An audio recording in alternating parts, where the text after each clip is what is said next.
Non c'è pace per il tram di Padova. Appena terminate le operazioni di ripristino della linea di alimentazione elettrica dopo il clamoroso incidente di lunedì sera alla Guizza, subito il serpentone blu ha dovuto fare i conti con un guasto tecnico verso l'ora di cena di mercoledì.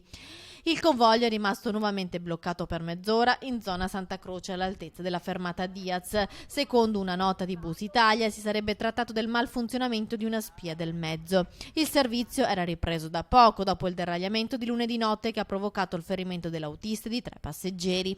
Intanto la commissione d'inchiesta composta da esperti del comune e del gruppo Ferrovie dello Stato italiane affiancherà i tecnici di Bus Italia Veneto nelle attività di indagine volte ad individuare le cause dell'uscita dalle rotaie.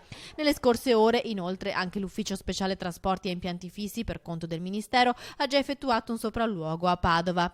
Palazzo Moroni, da parte sua, per bocca del sindaco Sergio Giordani e del suo vice Arturo Lorenzoni, hanno chiesto e ottenuto un incontro urgente con i vertici di Bus Italia Veneto. All'azienda il comune ha chiesto un'accurata indagine per capire le cause dell'evento da parte di esperti esterni e una relazione dettagliata sullo stato delle manutenzioni sulla linea SIR 1, con l'invito a continuare con la massima perizia l'attività di manutenzione ordinaria, informando in modo costante il comune.